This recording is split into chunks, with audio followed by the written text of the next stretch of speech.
in 16, the only time I thought about that curse is when Rajah Davis hit a home run to tie the game in Game 7. I was just standing there at first, like kicking dirt, like, you gotta be f***ing kidding me. Chappie and Cuba was a boxer. We're in the shower later on that in the All-Star game. He's just standing there, staring at me, arms crossed, and I'm showering like in the corner. Like, I turn around, I just give him like a little nod. He's like, "What's up, Poppy?" You know, that 2016 World Series against the Indians. Story goes, you're down 3-1, and for the next 3 games, you got naked in the clubhouse and quoted Rocky movies as part of your motivational speeches. Can we confirm or deny these reports? I don't know if I confirm or deny. Definitely can't deny. I think for me, professionally and just as a person, getting traded was the best thing to ever happen. I love my time in Chicago, but I really grew into a man in New York. Labeled the Brewers as the Cubs' biggest rival in the division. I know your guy behind the camera is a big Brewers fan, so f them. Take a look around.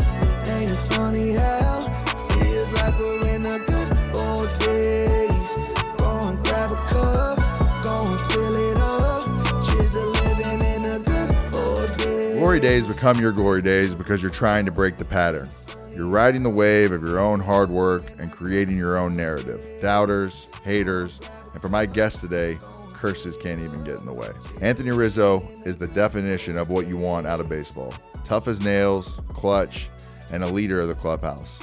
He was the face of the Cubs franchise that was finally able to break the 108-year-old curse of the Billy Goat. He's an all-star, a Gold Glover, and one of the most hilarious guys to ever play the game. I can't wait for you to hear this interview. This is Glory Days with Anthony Rizzo. Anthony Rizzo, my guy. What's up, brother? How are you? Welcome, Thanks for bro. having me on. Man, I appreciate you coming on.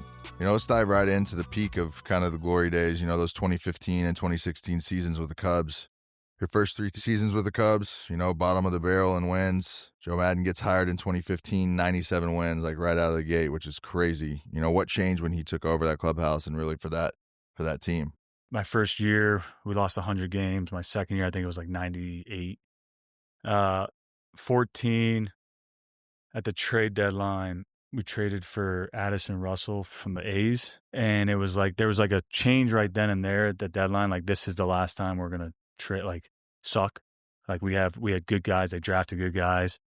And then 15, there was a weird clause in Joe Maddon's contract with the Rays. So he kind of like surprised everyone and signed with the Cubs. And that was like, holy shit. And then the next thing you know, John Lester signs with us. And we're like, damn, like John Lester's coming here. Like, he thinks of us that highly of like that we're going to be this good because we thought we were going to be good.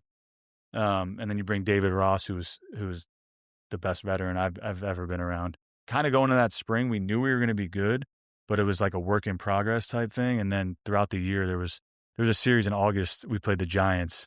And we swept them 3-game series. And that's when we like kind of stamped ourselves of like knowing like, all right, we're legit. You know, you really start to see like the young core of guys too, the Kris Bryant, Javy Báez, Schwarber, you know, get their opportunities that season and really start to like come out. You know, what made each of those guys like unique as you started to see them like kind of grow into themselves and learn and figure it out? Yeah, I mean, KB was obviously the stud, right? And he got sent down earlier in that spring training. They kind of manipulated the service time thing with him. And he gets called up like a week into the season and goes on to become the Rookie of the Year. Javy was kind of still in like a platoon before he was a superstar. He had the talent, but with Joe coming over there, he kind of let Javy just be himself, and we embraced that. Javy's one of the best teammates I had. And Schwarber getting called up that year, you just had this young core that you knew were good. And Lester used to say this all the time. We're too dumb to know what's going on as far as the curse and all the accolades guys were winning and how good we were playing. You're like, just dumb it down, just play baseball. Don't worry about anything else. And that's kind of what we did. We just went out and played. As you go through that season, a big moment, you know, Game 4 of the NLDS, you know, against the Cardinals, tied 4-4 in the bottom of the 6th, and you go yard at Wrigley to help clinch it. Like, what was that moment like? Take me through that at bat a little bit and what you remember from that. That moment was amazing, right? I think it was my first postseason homer, or I hit one the night before. But what pisses me off is that's the Schwarber home run that he hit it on the jumbo or the scoreboard, and he has the ball there, and I'm like, hey, I'm the one who put us ahead.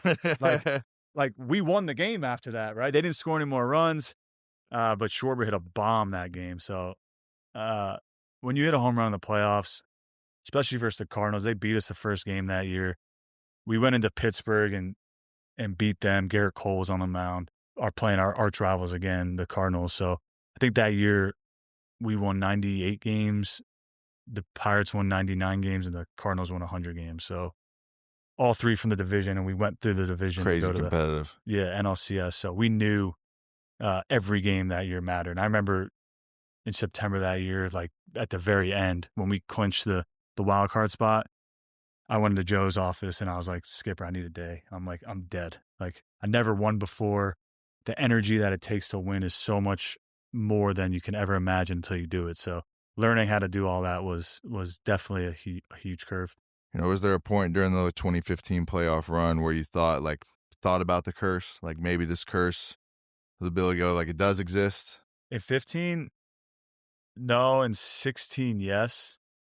I mean, maybe a little in 15 because in the NLCS, we were rolling. I was fully convinced we were winning the World Series in 15, too. That's how good our team was, the chemistry. And we just ran into a buzzsaw of the Mets, of their pitching. They had DeGrom, Matt Harvey, Noah Syndergaard, and then Daniel Murphy hit like 20 home runs off us. So it still gives me a little nightmares talking about him. But in 16, the only time I thought about that curse is when Rajah Davis hit a home run to tie the game in Game 7. I was just standing there at first, like kicking dirt, like, you got to be fucking kidding me. And, you know, you look around, you're just like, the whole stadium's going crazy. LeBron's there. He's pumping up the crowd. You're just like, there's no way that they just tied this game. I'm like, this curse is real. And then obviously we prevailed. You got to probably feel a little bit like you guys left, with how good you were, you left a little bit of a World Series maybe on the table in 15. We had it, right? 15 and 17 too. We went back to the NLCS, and you know, it's so hard to win. And I think, I mean, you've played, you know how hard it is to win at any level. And it's like, you need it to go your way all the time. Sometimes a call doesn't go your way, but the majority of those calls need to go your way. The ball right down the line needs to be fair and not foul. You know, you need those little breaks to win. And it's just, that's the difference in who can overcome those little things that are going to happen. You know, so after that 15 season, you come back in 2016, 103 wins, best record in baseball. You guys had a crazy pitching staff that year too. There was just a bunch of dogs. You know, how was it having those guys trot out on the mound for you every single game? Arrieta just won the Cy Young in 15. We have John Lester, John Lackey, Kyle Hendricks, Jason Hamill was in there too. And it was every day. It was like the personalities. You had Travis Wood making like hybrid starts. He was in the bullpen. He started. But the personalities were just the best thing about that team. You know, Lester comes in and he's him and Lester and Lackey are old school. Lackey is probably the nicest person I've ever been around. And then the day he starts, like, steer clear. Like, he'll fuck everyone. He'll scream at you. No one's safe. Doesn't matter what you do or what you're doing. And you kind of egg them on a lot too. Like, throughout the season, you know what kind of makes the pitchers get pissed off. So, I mean, me being me, I would always like poke them just enough to piss them off, but not enough to want to kill me. But pitching and defense is what wins. But those guys, Kyle Hendricks, I used to tell him all the time when shit got tough, throw softer, because he only threw like 88, 89. So I'd go up to the mound and be like, hey, man, like, this is a big spot. Maybe try to throw a little slower. They'll never see it coming. How'd you manage to keep it together with John Lester's inability to throw a pickoff move to first base? We would talk about it all the time. Like, John, I got you. Like, I love you, bro. We're really good friends. I love your kids. Like, yeah, like, I'm not gonna let you throw this ball by me. You could throw it anywhere.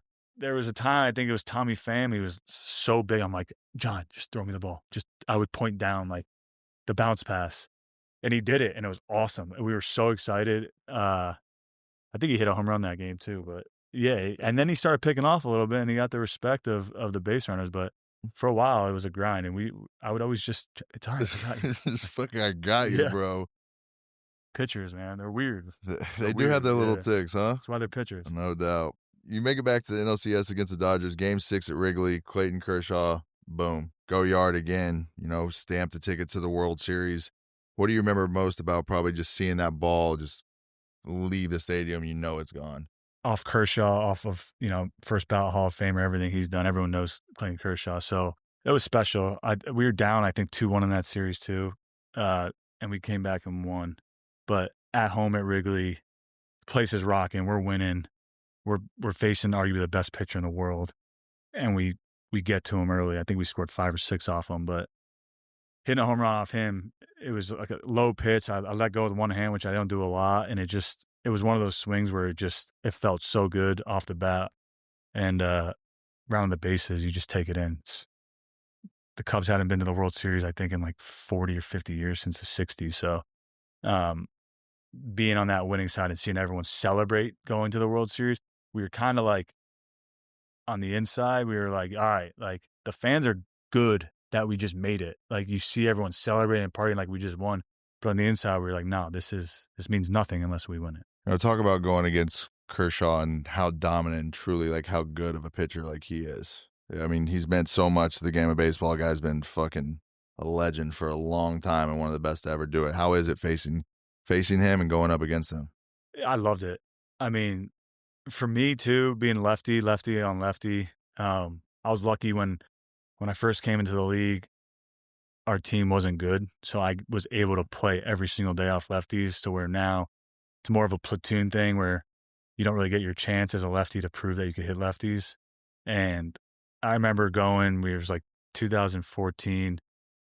They wanted to give me a day off versus Kershaw. And I was like, no, like I'd rather miss Greinke and face Kershaw because I just wanted to face him all the time because he's the best. And it's like, I say it now with Aaron Judge, guys pitch around Aaron Judge right now. And I say to myself, if I'm a pitcher right now, I'm going right after him.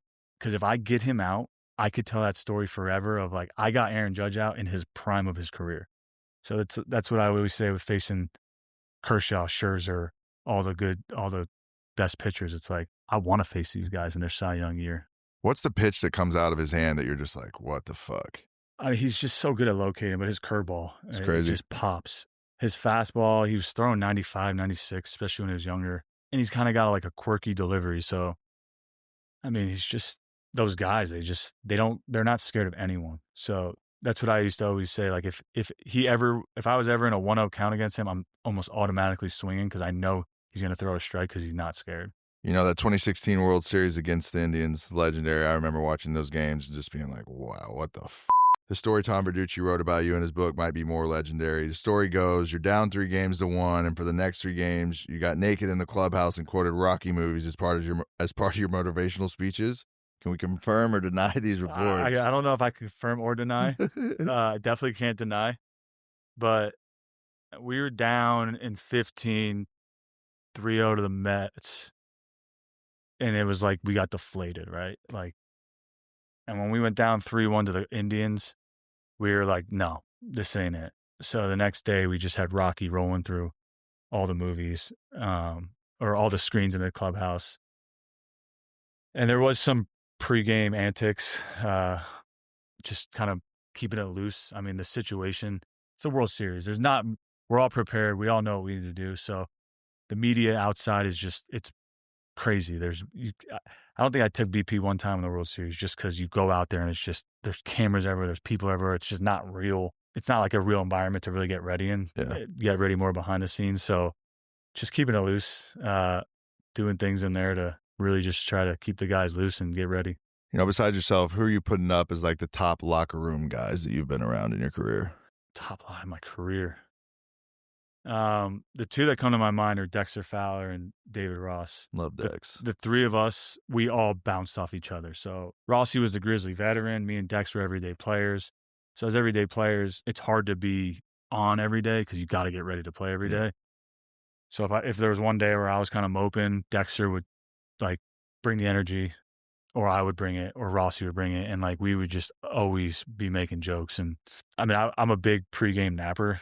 And we were in Arizona one year, and I just had met my now wife, and we went out, and I'm passed out in the Diamondbacks. Like, there's just like this green couch that they used to have there, passed out, and there was this brute thing. Like, whenever you're doing something or you're sleeping, like we would just put a bottle of like aftershave Brute. There's pictures of me like with Brute all on me. So it was just constant bickering. Dex was my boy. We only played together for 2 years, but I loved him and Rossi too. You know, you guys get down 3-1 in that series, but you end up winning it. But 3 of those wins, you know, were on the road. You know, the curse carries its own burden. But, you know, what made it so hard playing at Wrigley for you guys in that series? I think that first game at Wrigley, it was so different from the Wrigley that we were used to. It was so quiet. It was like nervous energy. Tense. Yeah, like it wasn't like the regular fans we had there all year. It was a lot of nervous energy. It was quiet. The Indians got off they took a lead early, I think. So I don't know. It was just weird. And then we won game 2, or was it game 5 there? So yeah, it was 1 and 2 there. So we lost game 3 and 4. So obviously we had to win game 5. But yeah, I don't know. I think if maybe it started there, it would have been different, but I wouldn't change it now. No doubt. You know, game 7 at Wrigley, you're up 5-1 in the 5th. Wheels fall off a little bit. 6-6 head into the 9th, and then the tarps come out. You know, everyone knows about the Jason Hayward speech. You know, what's the most vivid memory for you during that rain delay? Probably say just all of us in that weight room, kind of like just we got, you know, like the fake motivation stuff. We're good, we got this, right? Because Chappie just gave up the home run. It was like everyone was like ghost. The fact that Chapman went out in the 9th inning and got us through that 9th inning was like he should be the World Series MVP just for that. Because you watch any baseball game, a guy gives it up in the 8th, it's almost automatic in the 9th, especially in that magnitude. So we're just in there. I'm talking to Rossi, Dexter, Tim Buss, who is our strength coach, who was like the ringleader of our entire team. Just like, we got this. And then more guys kind of started gathering in. And then Jay just, you know, took the lead and popped off and just basically said that we're the best team. Like, doesn't matter what happened. Let's just go win right now. Let's win this next inning. And we did. And I mean, without that rain delay, I really don't think we win, to be honest. And I think it was like a 17-minute rain delay. Joe West, the most famous umpires of all time, called the delay. And till this day, I think he just retired last year. But every time I saw him after that, I would always say, "Hey, Joe, thank you for that rain delay." And he would always laugh. I love that. I think without that, we don't win. You know, as you catch the final out and it's finally like over, you've broken this 108-year drought. Like, what's the thing that goes through your head? Obviously, you fucking climb to the highest mountain of the sport. You finally like fucking do this. What's the first thing that comes to your head? Really, the emotion that it took to get there. Because any athlete knows it's so hard to do what we do as an athlete in any sport, any profession, to be at the top. So to win, we lost the year before on I feel like a heartbreak. So it's just knowing how hard it is to win it all, that appreciation and the guys that we did it with. And that's the first thought, is just how excited you are with those guys. And then as you start like breaking it down, just what it took to get there, all the people, the families that were there supporting us, you know, coaches over the years. So as soon as you catch it, it's celebrate and where's the party? That was really the biggest thing. I mean, we were dialed in that year to enjoying the game off the field too. You still have that ball, obviously, huh? No, I gave it back. I gave it back on the parade. Doug Mickavich with the Red Sox in 2004 kept the ball for a while, and he got a lot of backlash for it. But I didn't, you know, I thought it was right to just give it back to the Cubs. But yeah, that ball would have been I'm sure still worth a good amount of money. No doubt. Hey, everybody. It's Johnny Football, a.k.a. Johnny Fan Cash, coming at you to talk about one of my favorite brands, Fanatics. Fan Cash is the top reason bettors choose to bet with Fanatics Sportsbook. And here's why.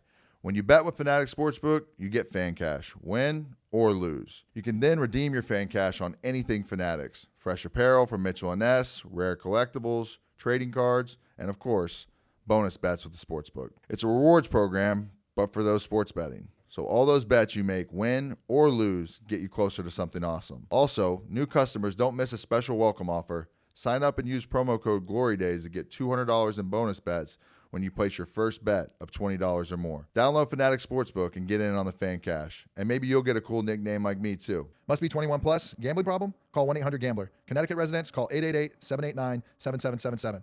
Massachusetts residents, call 800-327-5050. New York residents call 877-8-HOPE-NY. Maryland residents visit mdgambling-help.org. Now let's get back to the show.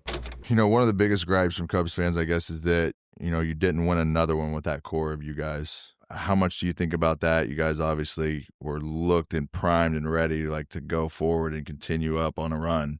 You know, a little disappointing that that didn't happen. Yeah, I mean, I got that a lot, especially playing there.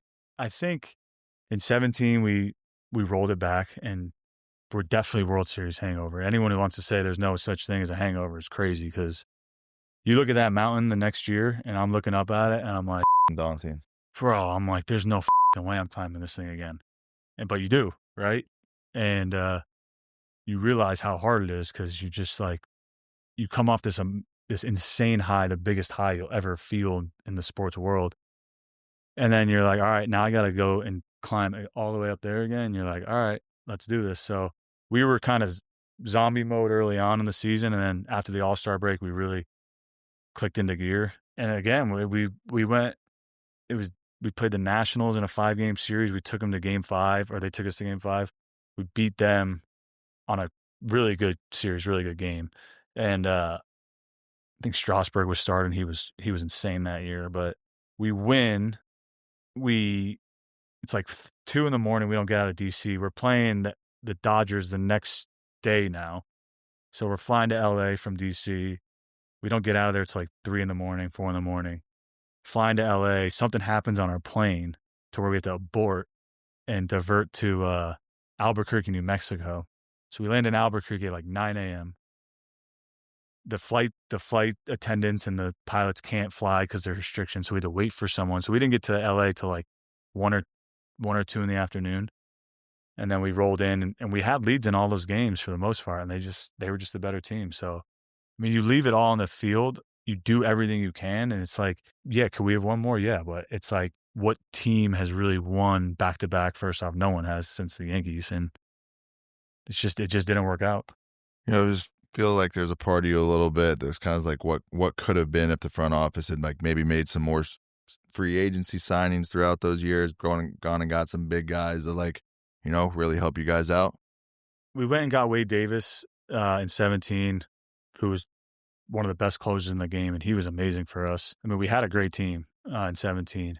18, there wasn't a lot of all-in spending, and when I say all-in, we were all in. I mean, we had a huge payroll. We had our full core impact. We had a great pitching staff, but it's literally the difference of getting that Aroldis Chapman at the trade deadline and not for teams when you're that good. It's that boost, like I said earlier, is everything to a team, because it just kind of validates your success, and it just gives you that little push, hey, we believe in you more. I say it all the time, you can believe in yourself all you want, but you need to give love to the big boys, because you think everyone, the superstar, is just all hunky-dory, but he grinds just as much as the lesser players. Yeah. As the trade deadline comes around like this, you see your team start to make some moves, it really does give you guys internally a big boost when you go out and grab some pieces and add some pieces, huh? Oh, no doubt. I mean, we were in 2016 and we were the best team, and then we go out and get the best closer, Aroldis Chapman, and we're just holy shit, no one's going to beat us. And then there's years where we're in that same position and they don't give us that boost. Yeah. And it's just in the clubhouse, you're what are we doing? And it's no disrespect to the guys they bring in, right? Because the guys they bring in are helping our team, but there have been years where there's guys out there that we know we can go get that, maybe the front office doesn't, the front offices don't align or whatnot. But when you get that big piece, it's just a huge shot in the arm. Oh yeah. I mean, even sitting back watching, I call some of my boys that are playing, and it's just you see them April, May, they're all kind of giddy. They still a long year left. June hits, all right, it's almost the All-Star break. July, you're just in zombie mode, right? July, August. It's just you get into that zombie mode to start seeing that light at the end of the tunnel, and the trade deadline is one of those lights. Such a long season, so many games to have that little boost and have that you gotta have to need that. I know for a football season, as it gets to week 14, 15, you're fucking in the thick of it. You're ready for a mix up, a change a little bit. anything to try and like keep your spirits high and like keep you going through that, because it's the grind is insane. Yep. It's 162 with like 12 days off throughout the year. So like 2 a month it averages. So yeah, you got to stay sane in baseball. And I've said it my whole career. I celebrate every holiday during the season. I don't care if we have a 7 a.m. game the next day. If it's 4th of July and I'm celebrating 4th of July, Labor Day, Memorial Day, all the holidays throughout the summer. But yeah, towards the end, it's just, especially like being on a losing team, you start planning your vacation. If you're in limbo, you don't really know what you're doing. Even when you're really good on good teams, it's like you kind of just go through that zombie mode. But that's what separates the big boys. No doubt. Becoming the face of the Cubs organization, though, what did it mean to you to be the guy during that period of the rebuilding all the way back to, obviously the top of the mountain that we talked about? It's cool because Theo Epstein drafted me in Chicago, right? And his group, Jason McLeod, Jed Hoyer, and Jason McLeod and Jed Hoyer went to San Diego, and Theo traded me to San Diego. So it was the same guys, and then they left and went to the Cubs, and then Theo was at the Cubs. So they traded back for me. And I got called up in San Diego, and I sucked. Couldn't hit a fastball. Couldn't hit anything over 90 miles an hour. So that offseason, I knew I had to make adjustments, and they still believed in me, and they traded for me that offseason to Chicago. So I'm an East Coast biased guy. I don't love the West Coast. I mean, I do now as I got older, but when I was in San Diego, I was like, I'm 3 hours away from home. I'm done with the game. I can't call home. It's 1 o'clock in the morning. So getting traded to Chicago was like, holy shit, this is like Wrigley Field. Joe Maddon used to say there's 5 levels of players, like happy to be here, trying to establish yourself, trying to make money, being a good teammate. And there was one other one.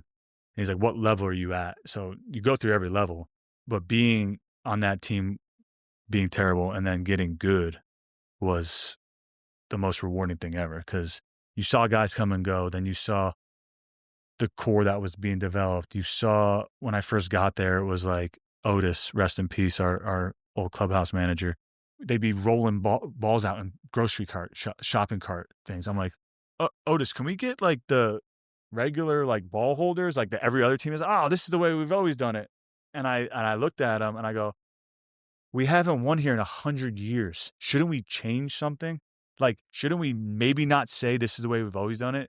Because that's what the mantra was when I first got to Chicago. It was like, oh, well, this is how we've always done it. And I was always like, I don't understand why you guys say that. We haven't won. So kind of changing that culture to the lovable losers to the expected winners, right? You change the whole fan base over that 3, 4, 5 year run of people just, oh, wait till next year, to like, no, this is our year. So, I mean, it was a special time. No, it's got to be, for sure. To see it go through both phases of all of it's got to be like, this is what it's all about. Yep. To see it go from one point and then completely shift and change the culture and be a huge part of that. 2021, the core gets broken up. You, Báez, Kris Bryant, all traded. How frustrating was that moment for you, and how hard was it to go to another team? It's got to be a big shock a little bit to the system. It was, I mean, that was an emotional time for sure. Didn't really think I was getting traded. You get called in. There's a lot of rumors about going to the Red Sox.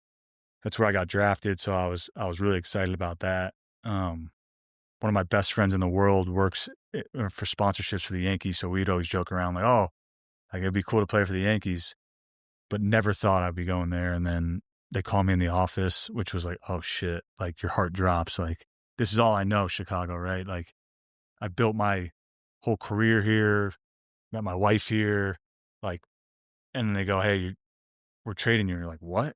Like, we were just talking about doing a deal, like, and now you're trading me. So it was definitely uneasy, but then you find out it's the Yankees. I was like, holy shit, I grew up a Yankee fan. I was like, everyone grew up a Yankee fan. After the dust settled, it was great, but that first like 24 hours was like, what the f***? Thank God the Yankees were in Miami and I'm from down here. So I got to come home and like kind of decompress at my house. And I didn't stay at the team hotel. I stayed at my house. I always do when we come here. And I was able to just like kind of like relax for like 48 to 72 hours while still going to play. You have to feel that it's baseball, but you're moving all your shit. You're going from Chicago to New York. You have everything's ingrained in Chicago. No idea where I'm living in New York. Hated loved going to New York as a player, loved leaving. Yeah. Because you'd stay right in the heart. You know, it was too much. But once we got settled there, it was honestly, that trade was the best thing that ever happened to me. You know, we talked a little bit about it, but you know, as you get traded from one storied franchise, you know, to the next, what was that transition like? And like finally getting settled into New York, getting you know, used to that clubhouse, this new team, and you know, finally getting into a little bit of a rhythm there. I think for me professionally, and just as a person, getting traded was the best thing to ever happen. I love my time in Chicago, but I really grew into a man in New York. It's like a whole new boost of energy. Chicago is like almost like, I hate saying this, but like almost a little bit of a complacency. You know how everything's going to go. You know, like where everything is, who does stuff for you, your whole routine. And you get somewhere else and you have to earn those stripes again. And it was fun earning like that respect again. You're going into a clubhouse with Giancarlo Stanton, Aaron Judge, DJ LeMahieu, Garrett Cole, all these superstars, right? And they know who you are. I know who they are. There's mutual respect, but you want to show them why I was who I was. So it's just once you get acclimated and you kind of can ingrain some of what made you great here, and then you kind of learn what makes them great and you integrate it. It was so much fun. I love that time there. You know, you go from one organization that like, you know, 108 years, you don't really win anything. You're not expected to win anything. And then you come to the Yankees, which is a team that expects to win it every single year.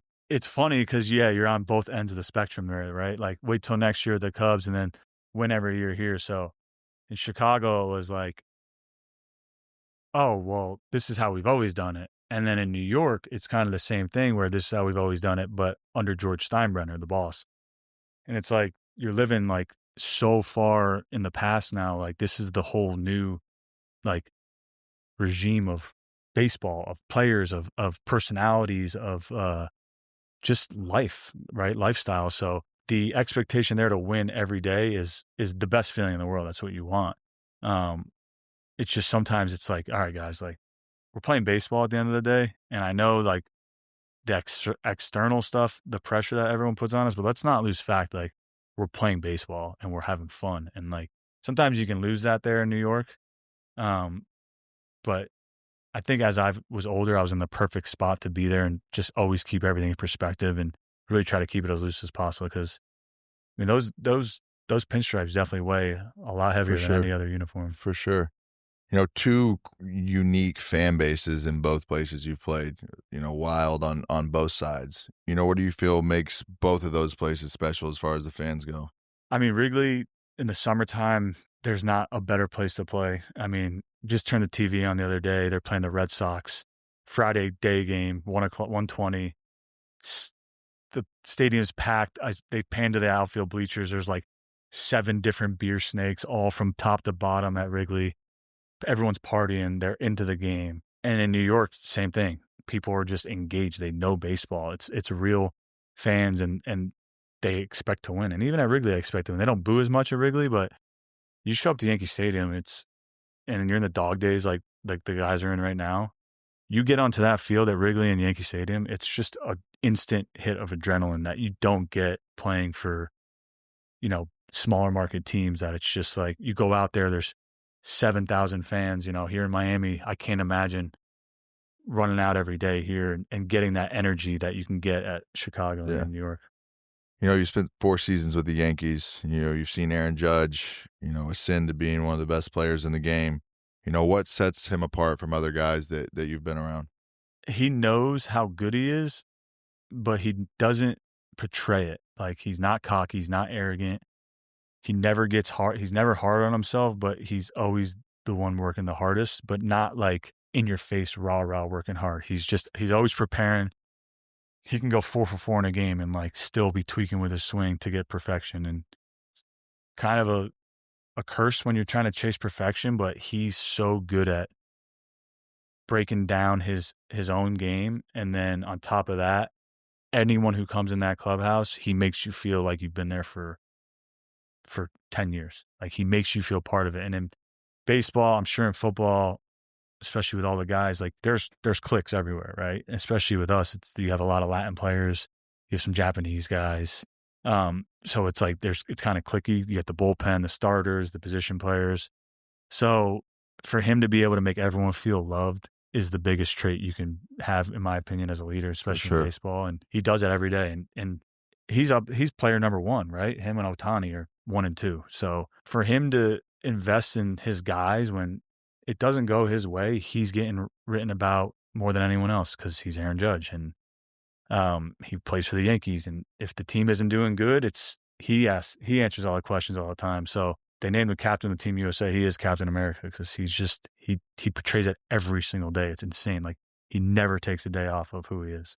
You feel like this is another MVP season for him this year? I do. I know Cal Rowley's having an amazing year in Seattle, and he's a great player, especially catching, switch hitting. But I think all in the end, Judge is going to win another MVP.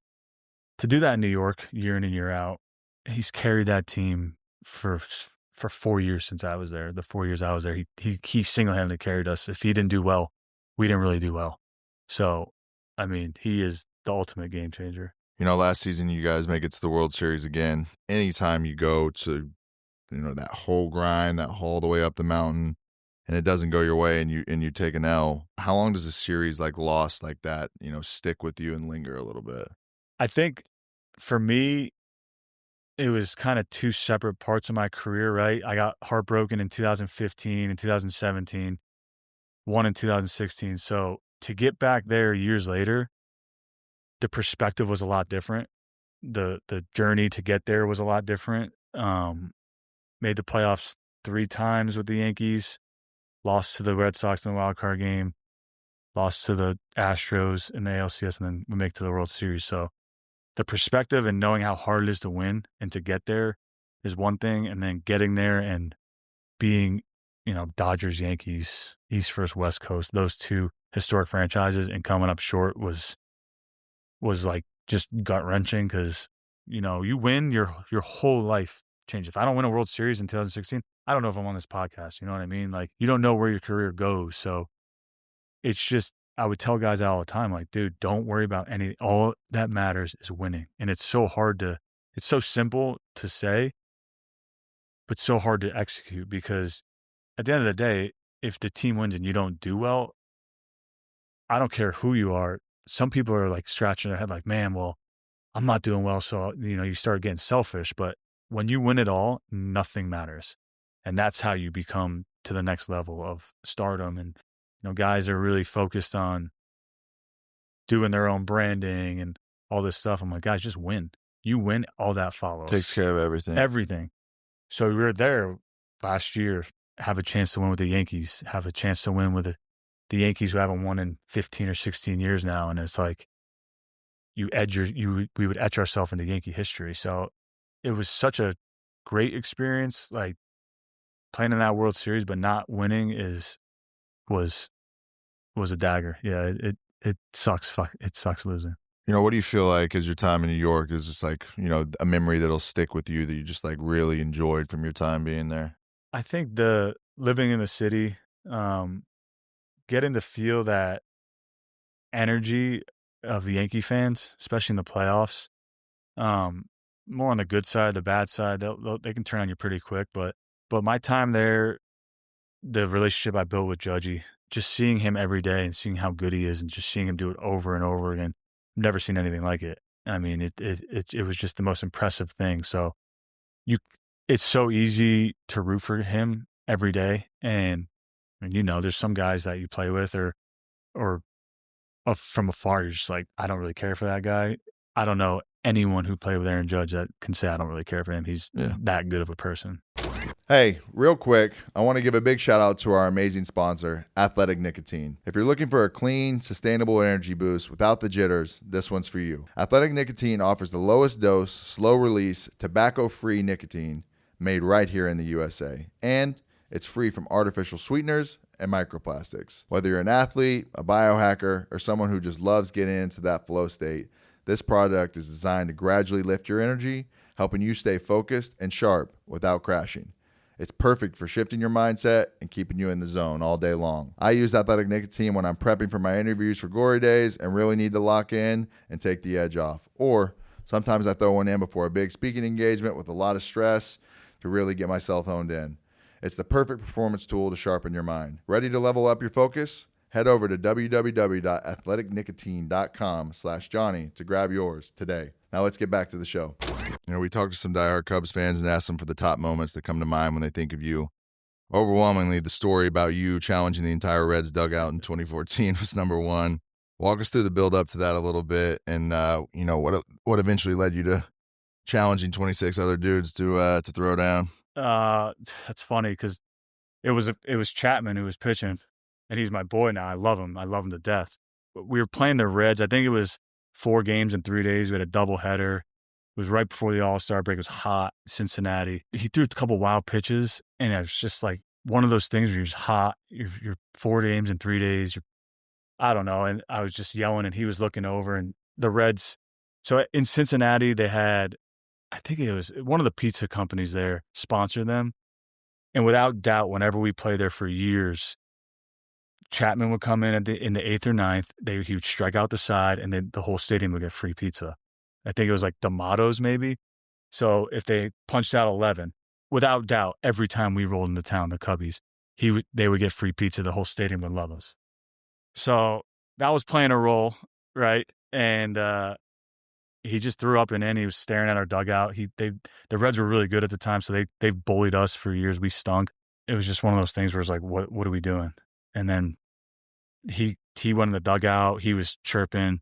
Their dugout was chirping. I was like, let's go. Like, I don't know. I kind of blacked out. And then I find out after the whole fact that Chappie in Cuba was a boxer. Like, and he's yoked. And then, huge. And then literally a week later at the All-Star game, we're on the same team. So like his English wasn't that great at the time.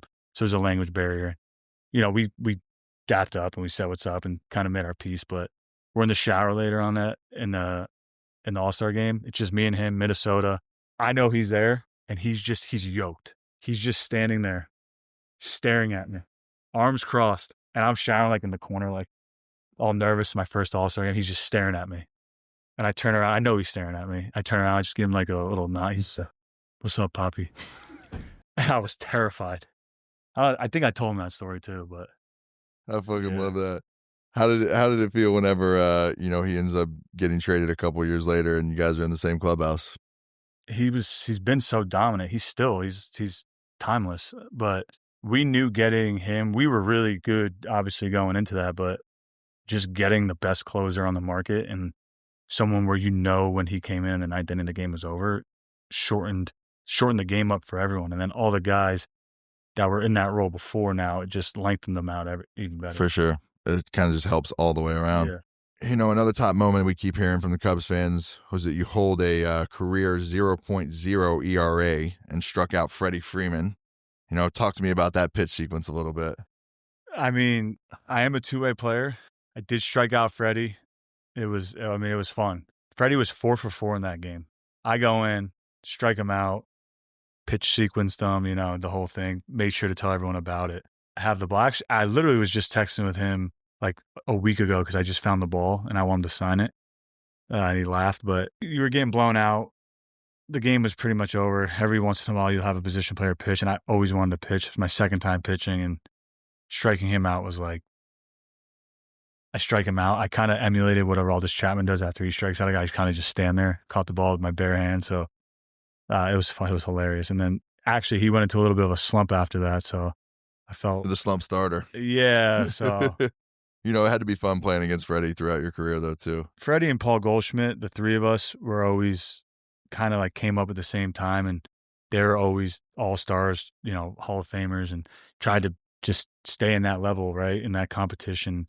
Joey Votto and Miguel Cabrera were kind of older than us at the time. So just always such a mutual respect for him, how he goes about the game and plays. It was always fun.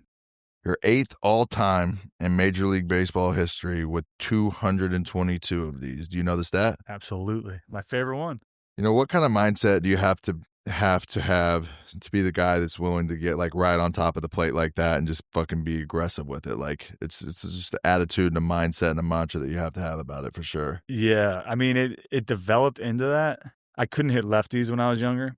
And I mean, I owe a lot of my career, to a lot of people, but Eric Hinsky, played for 10, 15 years in the big leagues. He was a left-handed hitter. His first year retired. He was on our staff in 14, coach. I think he was our first base coach. And he would talk to me every day about the game, right? Like he would be in the box with me. So he'd be like, hey, why would you do this? What were you thinking here? There was a base open. Why would you swing at this pitch? You were probably looking for this. And we would just talk, right? And then off lefties, without a doubt, where I normally used to stand, I would swing at the pitch just in off. So he's like, why don't you just crowd the plate? He's like, then you'll move away from that pitch or it's going to hit you. And I did. And I started destroying left-handed pitching. So I was like, damn, this works. Because now this pitch in, I don't swing at. I either move or I don't recognize it and it hits me. And I just started getting hit a lot. And I was like, I didn't love it, right? But I was on top of the plate.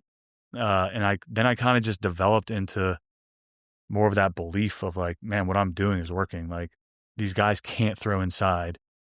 If they try to throw inside, they're either going to miss in, I'm going to move, or it's going to hit me.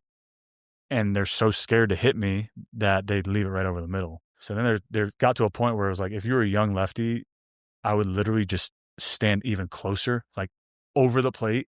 Because if you had any control issues, I would literally dare you to throw me. I would take until 2 strikes. I told guys all the time, I'm going to take till 2 strikes. Sure enough, I'd end up just walking. Do you feel like, taking as many balls as you've had, like a little bit of a toll on your body at all, or just? Bro, I never broke a bone getting hit by a pitch until the second to last game of the Yankees last year. Really? And broke my knuckles off a lefty, like slider or something. And up until that point, I just wore it and never missed time due to a hit by a pitch until that last one. I mean, it's just one of those things you probably just kind of get accustomed to a little bit too. Yeah, I always said, if I get hit in the head, I'm going to be a little too old. I can't react as fast. Everyone's throwing 100 now. And then I always just kind of got out of the way and it hit me in the right spot. And that one that broke my knuckles was just like the perfect one where I was spinning and just clipped me at the right spot. 07, you're drafted by the Red Sox. Almost a year later, you're diagnosed with Hodgkin's lymphoma. When you look back at that time in your life and like dealing with that and that illness and still playing in the minor leagues, like trying to get to the show, trying to obviously make your dreams come true, what stands out the most for you throughout that period? Perspective. I mean, that's when it kind of started. I was 18. I'm on top of the world. All my friends are going to college. I got drafted. I got $325,000 signing bonus. I thought I was the richest man in the world, right? Like I'd go out and spend $500. My boys at college, and I was balling. So I'm on top of the world. I go into spring training that year. I remember telling my mom, I was like, man, I'm just tired, but I've never played every day like this. So I thought I was just getting used to it. And I get off to a really good start that year. And then all of a sudden I come down with the sickness and I'm like, whoa, like you're not invincible type stuff. So the perspective I got for that, the appreciation I had for baseball from then on out was everything. And overcoming that, Lance Armstrong, Live Strong was huge at the time. So that was kind of what I latched onto. John Lester reached out to me. He also had cancer.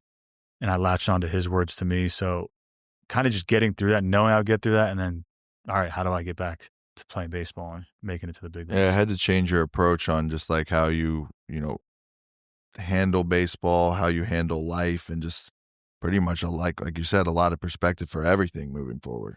Yeah, I think honestly, talking about it now, looking back, I mean, I said I celebrate all the holidays during the season, right? Like I try to live a normal life even in the season because you need hobbies during the baseball season. Yeah. You need hobbies when you're away from the field, and it's hard to disconnect. And I think going through what I went through put in perspective of, the everyday life and to enjoy it. And that's how I was raised, to live every moment up. And I really try to enjoy every moment because, like I said, you just don't know. And nothing's guaranteed. Get that opportunity. Yeah. Nothing's guaranteed for sure. Any good moment, it's like I always try to pinch myself. Every World Series game, I would just take 10, 15 seconds, look around and be like, this is fucking awesome. Like, how hard this is.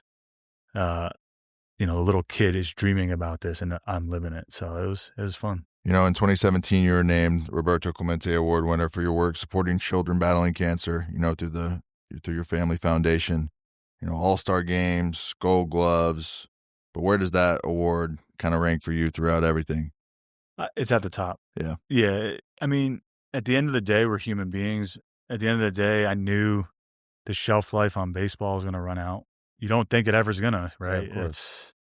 But to be able to have a little bit of a legacy in Chicago with all the history of Cubs players there, to be able to give back to that community and even all around the country and give back to pediatric cancer, to give back to little kids, to just show up. Sometimes kids don't even know my story. And I just show up with a Cubs jersey on or Yankees jersey on, and they're just ecstatic that a baseball player is there. And it breaks their mind from reality for 10 minutes. And then they can tell that story forever. And the feedback I've gotten over the years of just, hey, you sent my friend a note, and like, it really uplifted him. And it like, he changed his whole demeanor after that. Was like, it's emotional because these little kids have no idea what they're facing. They're so innocent. And it's just like that. Then you see the parents and really try to take care of the parents as well, because the parents are the ones that are going through it more than the kid. I know the kid's sick, but the whole family's upside down. They can't pay their bills. They don't know how they're going to work or they're going to help pay for their child's bills. So to be able to help in that way was just, it's amazing. And that work will never end. No, for sure. I mean, it's special. I mean, I can only, you know, imagine not only what you get out of that, but just how many people you're helping, from their families to the kids to, it's such a, delicate, stressful, unbelievable point of life that these people are going through. And just to have any kind of boost or any kind of, you know, jump throughout that process or beacon of light, of hope or anything, it just has to be amazing. Yeah. I mean, what we do on the field is amazing, right? We put literally, it's our dream. It's our life's work to be on the field. But to be able to just help someone off the field, to be able to show up to the field and know this is how I always try to play. Someone at the July, whatever the date is, 25th game, got these tickets for Christmas last year. And that one family is so excited to go to this one game. They've been planning it the entire summer. They were going to go to one Cub or Yankee game or whatever game is. Those days you're dragging and you don't feel like you don't have your best stuff. Like, that's what is always in the back of my head. Like, there's someone there that's like, you can really make a difference on. So go out and play hard off the field, help where you can, you know, step in where you can. And that's just it's kind of how I lived. 14 years in the bigs. It's been a hell of a journey, huh? You obviously want to try and keep playing, keep going at it. Where are you at with everything right now? Just chilling. My wife and I just welcomed our firstborn into the world, Anthony Congrats Jr. on that. Yeah. So he's a month old today, actually. How's the dad life going? It's awesome. It's like my father-in-law said it's better than TV, and he couldn't nail that anymore. I just stare at him all day, change his diapers, ask him what he wants. He yells at me, and then that's it. But just staying in shape, seeing what happens, and I don't know. Could be the end, could not be. We'll see what comes. Well, obviously a desire to like want to keep going and want to keep playing and sign and just try and give it a couple more years, a year or two. Yeah, it's kind of at what cost at this point now. There's definitely some things out there before, but my wife being pregnant, I always said I don't know how guys can play, you know, go 3 days, you get 3 days off when your wife has the baby, and you're right back on the road. And I never knew how guys can do that. And then now her having the baby and us doing, I even look at it more like, holy shit, how do these so much respect to the guys and the moms, honestly, that For sure. You know, like, we go out and play and they're just taking care of the kids. It's crazy. So I think this year it's kind of been nice being off, and we'll see what comes next year. That's got to be like a good little mix up, but also like you have to be chomping at the bit a little bit to be like, all right, what's next? What team am I going to go to? Where do you see or like kind of want to sign? Is there a place in particular or anything? For this off season going to this year, it was definitely a big market. I just knew I didn't really have the best year last year. So if I signed with a smaller market or a team that wasn't in contention, you'd have to look at getting traded, and the trade deadline's right now. So it's like having a baby. We had a baby in June. Then you're getting traded in July if you have a good year. It's like it would have been in shambles. So the bigger market, but, you know, I'm invested in the Cubs. I'm invested in the Yankees. So seeing the Cubs having success now, first time really in a while they're having success, so it's fun to watch them. And then the Yankees, I'm just so close with all those guys, so they're grinding right now. So I watch, and then from afar, I'm just like, man, I know what they're going through. So, but you're just sitting on the outside now. As you look at the season, kind of like how it's going as you're watching it from like a fan perspective, who are you looking at teams right now who are like, damn, these guys are going to be tough to beat in the playoffs? I mean, I think the whole National League, really. I was just talking to one of my boys from Chicago, and you have literally in the National League, you have every team that can be good. The wild card teams are all teams that can win a division. The Dodgers are the juggernaut. The Padres are good. The Phillies, the Mets. So that's a gauntlet. So it's going to be interesting to see which teams really go for it here at the trade deadline. And then on the American League, I think it still runs to the Yankees. I know they're kind of grinding, but I mean, they're the team to beat. You know, you see what the Brewers are doing again this year, one of the best records in baseball, won the division 3 out of the last 4 years. You know, you feel like you can be a guy to maybe finally validate those Brewers fans out there and officially, you know, label the Brewers as the Cubs' biggest rival in the division. I know your guy behind the camera is a big Brewers fan, so them. No, just kidding. The Brewers, man, I always respected and admired Craig Counsell from afar. Now he's with the Cubs, and equal to him was Pat Murphy, their manager now. So their front office always produces talent, and they're always good.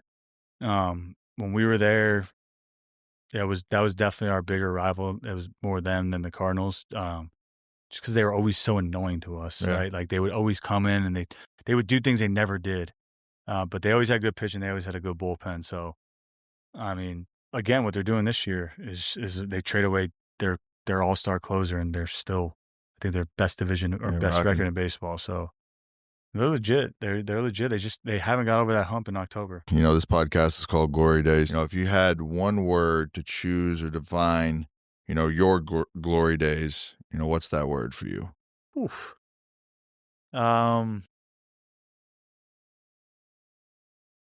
Grateful. You know, as a kid, your dream in becoming a reality doesn't happen a lot. You know, how many times growing up you told your teacher, oh, I'm going to be a football player. Like, yeah, okay. Oh, I'm going to do this. Yeah, okay. And then you do it and you actually live out the dream. That I'm so grateful for that I was able to do that and look back at a large body of work and have, for the most part, a good bill of health and be able to play for as long as I did and stay as healthy as I was and play for the Yankees, play for the Cubs, win a World Series, go to 2 World Series. There's nothing I would trade them for. It's something you look back, and if you would have told yourself as a, 8-year-old kid. No chance. Yeah. Yeah, it's like, that's why I'm so grateful for, even as I got older, we were in Fenway in the wild card game in 21, and I think Schwarber hit a home run, and Fenway was just the loudest I've ever heard Fenway. It was rocking. And I literally looked at Judge and I go, dude, this is fucking awesome. They just took a home run to take the lead, and we battled back.